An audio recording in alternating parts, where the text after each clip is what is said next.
Hello everyone, it's Enderman103 here, and I'm bringing you what is this? This is the 7th episode in the Axis and Allies 1941 strategy series that I've been doing. So this episode is going to be concerning Japan. Japan is personally one of my favorite countries to play in this version because they are really, really powerful. And they can do quite a bit. I mean, you can get a bunch of transports and land units and go take Russia and Asia and all the islands. Or you can build a bunch of ships and kill America, or you can turtle and let America attack you and then turn on them.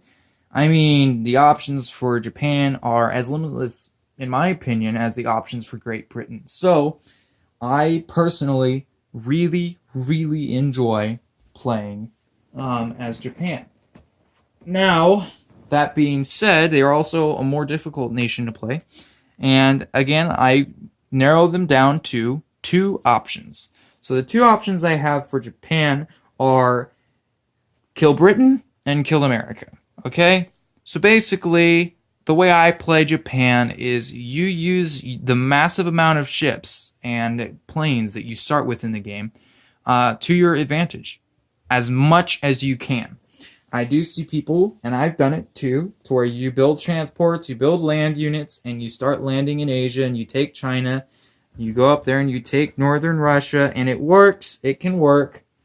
But if you don't build ships and take care of the American Navy to start, or take care of the British Navy to start, and let them both, as Hilltop Pillbox would say, coagulate, then they will raffle stomp you, and it will hurt immensely, and they will blow up all your ships, and you'll be shipless. You'll just have a bunch of land units to do nothing with, because they have no support now, and you'll have your Air Force, hopefully, still, but that might be sunk on your carriers as well. So, you have to go with the sea, as it's Japan. You can't focus on land, solely, at least. You can do a little bit of land, but you can't focus solely on land, okay?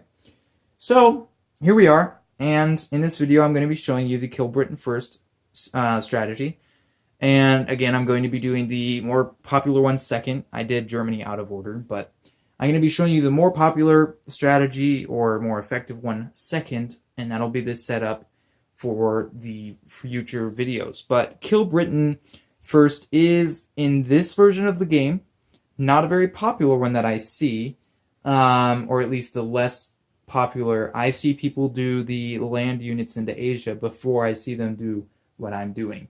But basically, in Global 40, this would be called the Calcutta Crush, and that's literally all it is. You're going for the Money Islands, you're going for Calcutta, you're going for Australia. That is your goal in the Kill Britain strategy for Japan. So purchases, we'll start there. Start the game with $9. You'll be spending it on a submarine and an infantry.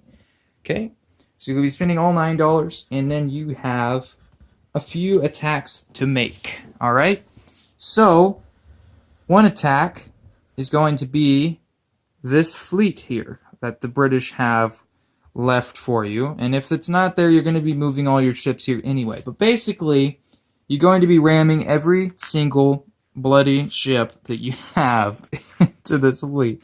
So a destroyer and a carrier from 46, and then you have a carrier and a battleship from Season 45. Alright, so then supporting that would be the two fighters from the carrier that were on the carrier in Season 45, 1, 2.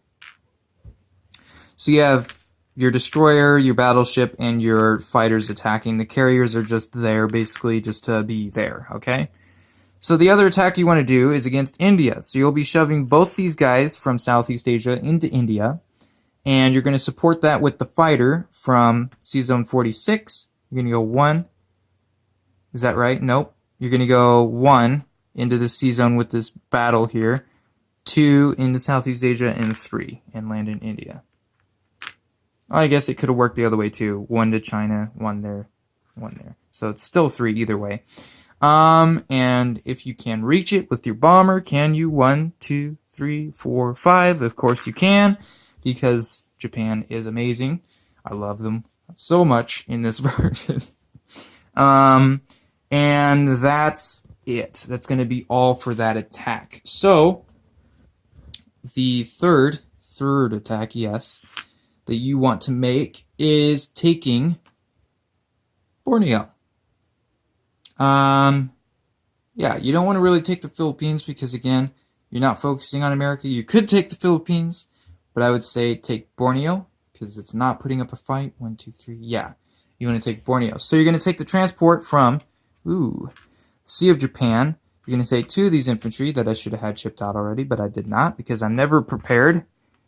You're going to take 2 infantry from Japan on the transport in 45. You're going to take them 1 and 2, and you are going to just capture Borneo. Now, eventually, these guys are going to land in the East Indies and then in Australia. And you do want to do it in that order because having the money is more important than having the production. Because you can use the money to produce in India, because you're going to take India this turn, and in Japan. You'll be able to produce more ships. Okay, so kill Britain strategy, you want to take their money, you want to take this production as soon as you humanly possibly can, which is on turn 1. If you have enough firepower, you can do it, okay?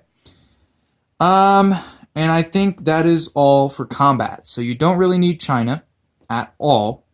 Any of Asia, actually, you don't really need, but you do need the money, so you're going to be defending it on turn 2, but on turn 1, you're going to lose Asia, okay? It doesn't matter. You're going to lose it, period. But let's go ahead and roll these battles, and I will get right back to you. Alright, so there we go. We had major success, and we did take, get a little round L here, we did take India. At the loss of 1 infantry, we killed their infantry and fighter. That puts us up to $10, and Britain down to 11. And we did win this battle at the loss of 1 destroyer, but we did sink both of their ships, okay? So we'll move right on to non-combat. Oh, wait. We take this as well. So that puts us up to 11 and Britain down to 10, okay? So now we're on to non-combat moves. So the fighters that are in the Sea Zone 31, are simply just going to land on the carrier, okay? Now, the fighter and the bomber in India both have to land in Southeast Asia, but don't worry, they could get attacked by these infantry, but they're not going to because you're going to use this transport in 46, move it down to 31, with these 2 infantry aboard, and we're going to move those guys into Southeast Asia. And this is why I say you're going to lose a little bit of Asia. You're going to lose this money, but you have a firm foundation grip here now to be able to take, if Britain does take India back, which they can, because this infantry and take can both hit it, so they have a chance to take that back. But if they're doing sea first, India doesn't really matter to them. Germany matters more. They still could take it. Britain could even use the tank in Caucasus to come take Manchuria. But you have to be willing to lose some land to go with the kill Britain first strategy. Your goal is to basically just amass here, build up here, and explode from here. Coastal Asia doesn't matter as much at all, really, to you. It's just money, and money is important, but you're going to be getting that money back from Britain here. And that, they're not going to be reinforcing. So, another non-combat move that you can make is taking this fighter from Japan, 1, 2, 3, and 4, and landing it in Southeast Asia as well. So in Southeast Asia, there's 2 infantry, 2 fighters, and a charger. And that's it. So, placing units, of course, our only factory that we've controlled from the beginning of the turn is Japan. So our sub will go in 45, and an infantry will go in Japan. And that is the turn. So that is the Kill Britain First, or the Calcutta Crush strategy for Japan. And the next video will be the Kill America First strategy, the one that I do more often than this one. This one does work really well, I will say that. I haven't done it effectively, really. I mean, that's honestly like the best I've done, the best movements and outcome I've done of that battle. Those battles, I should say. But Kill America First, in my opinion, is the way to go, and we'll see that in the next video. This is Enderman 103. Thanks for sticking around, guys, and peace out.